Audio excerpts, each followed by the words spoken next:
It's Monday, just a little after 2 o'clock, which means it's time to go and welcome our next guest. Apologies for the start for being a little bit late, but this is our first international hookup, and it took a little bit of a while to get the tech working, but we are good to go. Welcome from the US of A, the Kentucky Kid, Louis Roos. Thanks for joining us, Louis.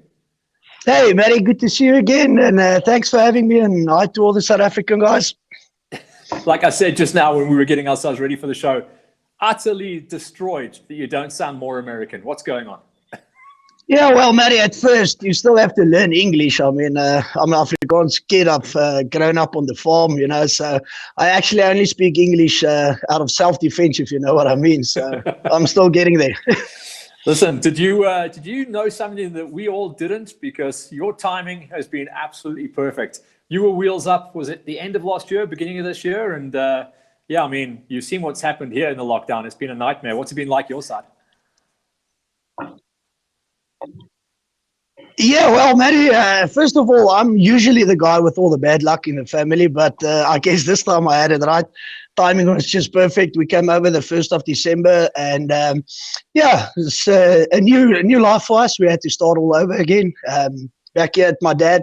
My dad's got his green card. My oldest brother's been living here for the last 20 years. He owns a horse farm, so it was an easy move in a sense of way, if you understand what I mean, to make the move and just come and start a new life for the kids as well and have a better future. I mean, so yeah, but with the lockdown especially, see, you guys have it a bit tougher than we do. But we just got an executive order on Friday to wear masks for the next 30 days in public spaces. So not as bad as over there. We still got access to a lot of stuff. So not too bad at all. How the kids are developing with the sports. I saw you sent me some proper cool pictures of the kids playing baseball. That it's a completely different world that you've gone into, eh? Yeah, Matty, yeah, it was tough for them, they're still young. We were in two minds, to make the shift, but I mean, in the long run, it will be a lot better for them. I think they will thank us one day. But yeah, to get to the sport, at first they have to understand what the coach are trying to teach them because they don't understand a word of English. So yeah, mom has been really hard busy at work, at home, sitting and explaining to them, helping them with the translation. So they're getting at it. That Saturday, they had their first baseball games after 3 training sessions. So it went pretty well under circumstances, and tonight they've actually got their second one going. So they've been playing basketball. When we just got there, was it was the start of the basketball season, and yeah, the little one had 3 red cards the first game because I taught him if somebody picks up the ball, you're allowed to smash him, with rugby. So he had that mindset going into the game, and we had to work extremely hard to let him understand you're not allowed to tackle anybody if he's got the ball in his hand. So with that said, it didn't go too bad. They actually nailed the basketball, and now we're on to the baseball season. And as soon as that's done, I think they'll enjoy the American football side better because it's a bit more contact and rugby wise. Yeah, hopefully they can scoop up the game real quick. But like I said, the language barrier is still a hurdle for us, but we're getting there. They surprised me extremely well. Weren't you going to be doing some coaching over that side as well for the rugby and teaching those guys that have to wear pads to toughen up? Yeah, Matty, it's actually a funny story. As soon as I arrived here, I got in touch with some guys. The closest rugby facility is about a 45-minute drive. So landed here, decided, they said, no, they've got a warm-up game. Would I like to join? I said, yeah, for sure, buddy. Got in the car, went to 2 training sessions. And after the game was a pretty good game. We played against UK University, which is one of the national, top sides in the area. So yeah, and after the game they approached me and said they'll have to look into it, so that I can help them to understand the game better and get a little program running for them, So yeah, hopefully it will turn out good. Yeah. I'm expecting to see all these American guys running around with no shoes on. It's going to be funny. Yeah. Listen, dude, obviously, we're chatting to you because you're one of our boys, but at the same time, you're a quad racer, and you were lucky enough to actually still be able to race. I mean, I speak to Gideon and the boys every day, and everyone's dying. We can go out and play at the moment, but we haven't got the green light to go race. It does sound like it's coming just around the corner. But tell us from your side how things worked at the GNCCs. Obviously, those are the formats of the GXCCs just on the American side. And yeah, I suppose it had a familiar feel, but different at the same time. How did it go for you?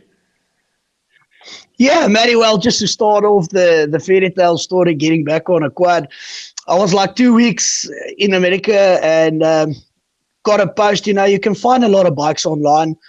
And actually, I looked for an LTR, I was busy with Gideon and Swanee and all of them. And all of a sudden, this bike pops up, like 11-hour drive from me. And I decided to get in the car and go and fetch it. So I had a 22-hour drive just to go pick up the quad. And when I got back, I was so excited. I never realized it's got a kicker kit in. It doesn't have any battery. It doesn't have any ignition. It's just purely running on compression. So that's a big hurdle for me, because I know where to look if there's sort of problems coming up. And with this you have to know your story. So yeah, my wife actually said to me, "Oh, please don't tell me you're going to get back on the bike." And I said, "Man, let's just do one race and see how it goes." So this bike was completely set up for MX. The guy that I bought it off was a previous MX champ.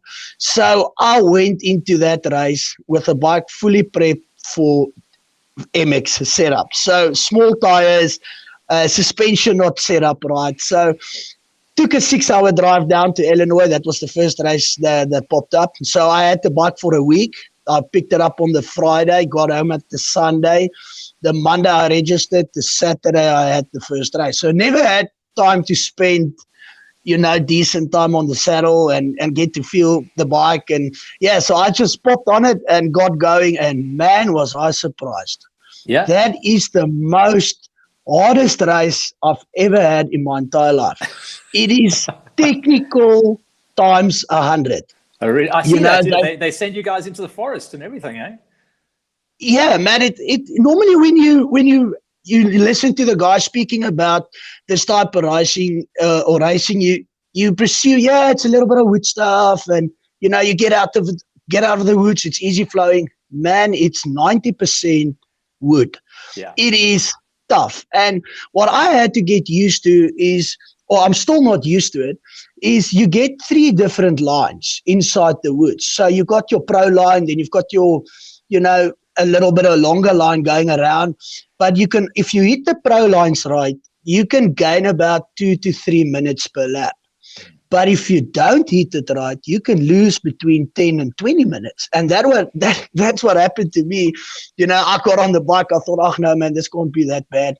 Hit the first pro line, got stuck for 35 minutes. Oh. And it was, mud.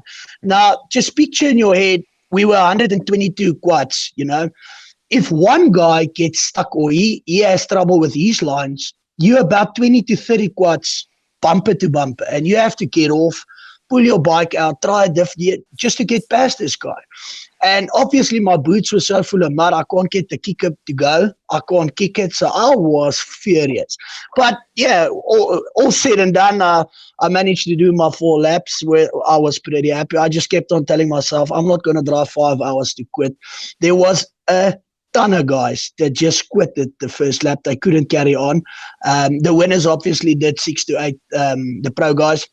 But yeah, I was pretty chuffed. We were, I think, 14 quads in my class, and I ended up 3rd. So not too bad. That was good for me. So I'm hooked to it now. It's just to get the wife to help me to spend some more frequently on the bike to get it set up. I'm working on it to help me out. Okay, so I'm expecting you to send me some really cool pictures of a huge Winnebago, because you guys are going to have to drive and drive and drive if you want to go racing in the USA. Yeah, Matty, that's the bad. I won't say it's a bad thing. You get to see the country and you get to move around and see places that you don't. But yeah, that's something to get used to. This place is ridiculous. Everything is so far apart. So our next race is on Sunday. We're leaving on Friday afternoon. Yet again, another 2-hour drive. So we're going to spend the weekend there. So yeah, it's something to do. And the bad thing is, I think the start is at, I think it's at 3:30 on Sunday afternoon. So you jump. Yeah. Got all the quad races on Sunday. Obviously the bikes on the Saturday. The smokeheads, what I call them, they're crazy. So they're on the Saturdays, and all the quads is on the Sunday. But obviously, Matty, these guys, it's big. I mean, I've never seen so much two-wheelers and quads in my life. It is just crazy. It's ridiculous. So how do you think our top runners would do over there then? You think they kind of could say, like, let's say Gideon, what would he do in the US? Because I've been kind of poking him about that for a while. Well, Matty, to be quite honest with you, I think G-Man, I call him Mr. Dakar. I think that guy is just ridiculous fast on a quad. I spoke to him about it also, we touched base on it, and I actually think he'll be very, very, very good in the setup, just the way he's running on a quad. It's simple, I think normal guys don't understand how quick that guy is on a bike. And I don't think, I actually told him, like, on numerous times, I don't think he touches his brakes at any stage in a race. I don't think it's unnecessary weight for him to carry around. Might as well just take it off, and just go with it. He normally does. He normally rips the brakes off at some point, actually. Yeah, and then he says, no, the brakes broke. He makes it just sounds like he's struggling, but actually he's not even using it. So, listen, Louis, let's chat about some of the good races that you've done over the last couple of years. We've got some really cool footage here of you going out and racing some of the GXCCs, and I think those have been tough races for you, but I think you did a really good job on developing yourself out there. Obviously, you cut your teeth at the farm jams, but GXCC, I saw you actually getting your teeth into it the last couple of seasons. Yeah, Matty, it's actually a funny story. Me and Swanee grew up together, So as a little kid, Swanee taught me how to race bikes, and his mom, Tanny Alice, is crazy about quad racing. So what she did for the sport, back in the day, I mean, I used to go watch Swanee when I was 16. It's crazy. I don't think guys understand how long Swanee's been racing and what he has achieved in his 16, 17 years of racing. I mean, I went this one time, I'll never forget it. The lineup was Busman, Leander Pino, the two brothers from Namibia. It was Brian Baragwana. It was crazy, crazy races. And actually, I remember that. Sorry to jump in. I said, I was doing commentary a while ago, and it was quite recently, actually. It was the last 2 years. And I said, you guys have got to remember, Swanee, about 5, maybe 6 years ago, was the only guy who could actually beat Brian on his best day. Yeah, he was the only guy on that specific day. Remember, if I can remember correct, they had to do time trials on the Friday, and that according to your time, that's your jump, where you line up to start the next day. And Swanee was actually the only one with a faster time. He ran the numbers with Brian Baragwana. And yeah, I grew up with him, so he's actually the reason I'm broke today. I told his mom the other day as well, when we have a fight about quads in my house, I just tell my wife to phone her because it's actually her fault. So I had to choose between rugby and quad biking. I'm in love with quad biking, and I just pursue my rugby career a little bit longer. And when things started to cool down about 3 years ago, Swanee said to me, "Hey, buddy, I think let's just race again." So I actually started 3 years ago after I was like 14 or 15. I haven't raced in that, the inter periods of it, just played rugby. So yeah, I enjoyed it a lot, and I thank Swanee the whole time, because he helped me a lot. He taught me a lot of stuff, and actually got me in love with the sport. So yeah, 3 years ago he said to me, let's go with it. And then that is actually how I met Gideon as well. Swanee just said, there's a guy closer to you, get to Gideon, he's the man to go to, because Swanee was obviously too far for me from Middelburg. It was a 400-kilometer drive just to go to him. So yeah, that's how I met G-Man, and the whole 421 squad just took me in with warm hearts. All the people like they are, it's just a great bunch of guys, and they're actually dominating the quad section of South Africa now. So yeah, I miss them a lot, and I still speak to G-Man a lot. If I've got questions, he just pops me WhatsApp or videos, try this, do this, But yeah, it's been fun, Matt. It's been a silly roller coaster ride for me, but I'm glad to be a part of it, I think you kind of started making a name for yourself more and more at the farm jams, though. And those, like, I suppose in the US, we'd call them sprint races, 30K loops, and maybe not as long a race, not as tech, but you seem to shine at those races for some reason. What was it about the farm jams that kind of just made you hit it? Yes, Matty, I love the farm jams. I wish more people in South Africa can just, do the stuff and get to a farm jam at least once. You'll get hooked up as soon as you race that. I mean, you've been there the last couple of years. It's just so much fun. It's a family event. And yeah, there was a lot of complaints about the last couple of years. The track stays the same. It's beat up. But Leon is most probably the only guy in South Africa that I know that marks a track as good as he can. There's nobody that can mark a track as good as that guy. And I just fell in love with Farm Jam, obviously because I'm from Middelburg, and it was a close one for me to just get out there in the week, and if I've got time, just to jump on the quad and go do some training if I could do it.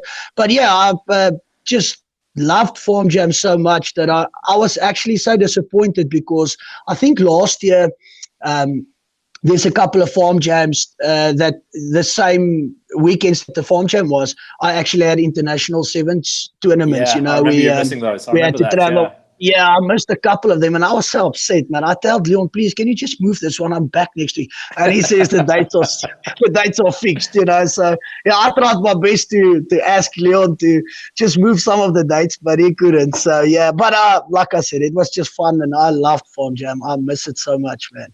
Yeah, I've worked with Leon for so many years now, and we worked on the formats, and obviously end of last year we started on the motocross track, and you actually had a crack at that. I think you fluffed the start, if I remember correctly. Yeah, that wasn't good memories, man. Oh, look at that! Oh man! Oh, there it is. Yes, and I didn't know what happened, man. My bike started the whole bloody morning, and all of a sudden when we got to the start line, that bike just it didn't even want to crank. I mean, it sounded like there was no battery in it. So eventually it took off, and I just but I did good. I think the first 5Ks I started catching the first guy. So yeah, it wasn't too bad for me. The dust settled down and I could see some open skies. Yeah. Oh, strategy then. You actually got a bad start. Yeah, I actually planned it, Matty. Yeah. So yeah, it was a good plan. It worked out perfectly. Yeah, man. I mean, and also we were joking that the last couple of seasons we've had dusty races. I mean, you can see from these shots. I think every race last year was just dust. And then me and Leon kind of had a bet with each other over a beer at the end of last year, and said that means we're going to be rainy this whole year. And it was. It actually started out like that until lockdown came and kind of like kicked us all in the bollocks. But I think we were looking at some really cool wet weather races to start off the season. That would have been a giggle. Yeah, that was actually, everybody complained a lot about the dust, but I mean, it's racing. You can't, it's like a fisherman. You can't only go fish when the weather is good. You have to stick it out when the weather turns and it's bad. Same with quad racing. You can't always have clear skies and an easy day out. So it just helps you to gain more experience, and you actually have to look out. You have to be more carefully, and yeah, so it's what happened with me on Farm Jam. I mean, I've never broke anything in my life on my body. And actually at the one Farm Jam, I was not supposed to race. I told my coach, because we were on our way to Dubai for the sevens tournament, and that was 2 weeks prior of the, departing to Dubai. So I said to him, no, man, I'm going to take it easy. I just need to do this Farm Jam. I'm going to take it easy, I promise. So yeah, like all bikers, got on the bike, and just when that adrenaline kicks in, we go. And I actually stood around, my bike broke down on the last lap. So about 3 Ks from the finish line, sprocket broke, so the chain looped up, so I couldn't move the bike. And one of my friends, good old friends, Odolfi, he came past me, and he stopped, and he said, oh, well, it's just around the corner, let's pull you. I said, yeah, well, let's go. I'm not going to sit here and wait for them to come and sweep me. So long story short, when I woke up, I was in thorn wires, covered in thorn wires. I couldn't feel my shoulder. Dolphy's busy cutting me out with the pliers out of. There was a 90-degree turn. So what happened actually is he hooked me up, and because he's a good guy and a heavy guy, he couldn't go in first gear. So as soon as we stayed in first gear, his bike wanted to die. So I said to him, "Go, man, just pull me in third gear. Let's just get a move on." So I saw this 90-degree coming up, and I flicked my helmet on, and I knew, okay, yeah, it's coming now. So as I moved on the inside, the last thing I remembered is the quad flipped. Mm-hmm. So long story short, got into the pits. What actually happened was my nut came loose on the axle at the back, so the whole axle shifted when we went around the corner. And yeah, needless to say, I went to the medics, and I told the guy, "Hey, listen, my shoulder's just dislocated. Just pop it back." Thank goodness this guy didn't know how to pop a shoulder back, because when I arrived, that was the same race Keenan had that bad accident. Yeah, I remember that. Yeah. And we were actually together at the hospital. Yeah. And long story short, broke my shoulder. Shoulder completely off 2 weeks before I have to depart to Dubai, so my coach wasn't very happy. Wife also, she was quite upset. But in the same way, she was happy because it's the first time in 7 years that I actually stayed home on our marriage date, on our huweliksherdenking. So, So it was nice. And a week after that, Gideon had a crash in his same shoulder, same doctor operated on him. So we actually had a good laugh about it. Yeah. Oh, I hope you guys got a discount. I said to the doc, "I'll bring you another customer." He said, "No, he knows about it." So 2 for 1. Yeah, exactly. Oh, Louis. Yeah. And I think this is just to backtrack a little bit. This is why these chats that we've been doing live on lockdown have been so fun, because you get to find out all these silly things that, at a race I'd have probably just heard that you crashed. But now I know why you crashed. Yeah. So, and on the last race we had now about 2 weeks ago, it was also like a 2.5 hour drive. So they had 6 inches of rain. And when we arrived at the track, there was 32 quads that are already withdrawn. And as the two-wheelers come in, they say, "Hey guys, I think you're crazy. You can't do this track." I said to my dad, actually, I said, "We didn't come this far just to turn around and go home." So they delayed the start about with 2.5 hours, sweeping the track, getting two-wheelers out, And as the guys come in, I said to my dad, "Well, I think either they pissies or I don't know what's waiting for me on the track." So the long and the short, pulled away there, got the whole shot. Oh, Matt, about 4 Ks into the corner, first pro hill, stayed up with mud, up, got stuck for 1 hour and 20 minutes. 7 guys on the same spot, couldn't get out. Nope. So I sat there, just checked the pro guys coming. They made it obviously look easy, which I was quite upset. So, got stuck. I didn't even do 1 lap, but out of, I think, 80 quads, I think only 6 or 7 managed to finish. So it was a tough race, yeah. So it's something to get used to. It's a lot of mud and very technical, yeah. I'm going to be keeping an eye on you racing over there, my dude. And I think I'm going to send G-Man across there at some point. We've got to see what he can do. Well, he's got a place to stay. He knows that. I'll organize him a bike. You must just get him here, with all this lockdown stories. I think he can get some proper training in, and I think he'll smash these guys. I promise you. He keeps buying side-by-sides at the moment, but I'm sure we can get it. I think he's starting to get soft. Yeah, I think he's starting to get soft, So, but I think obviously you'll make a massive difference. I think he will do extremely well over here, especially because he's so fast. I don't think guys understand, like we spoke earlier. It's just crazy to see that guy on a quad, what he gets out of the quad for starters, and just the way he goes around corners where I hit my brakes. I don't think then we go after the race, we speak about, stuff that we struggle. He never struggles. No, he's been obviously whacking the orange for a while, but I know just from watching a couple of the events over your side that they're real big on the Hondas and the Yamis over there, hey? Oh, Matt, you don't understand. And obviously with Swanee that moved over to the Honda. Swanee's always been, I think he won his 2009 season on a Honda Lone Star, if I'm not mistaken. He's always been a big Honda fan.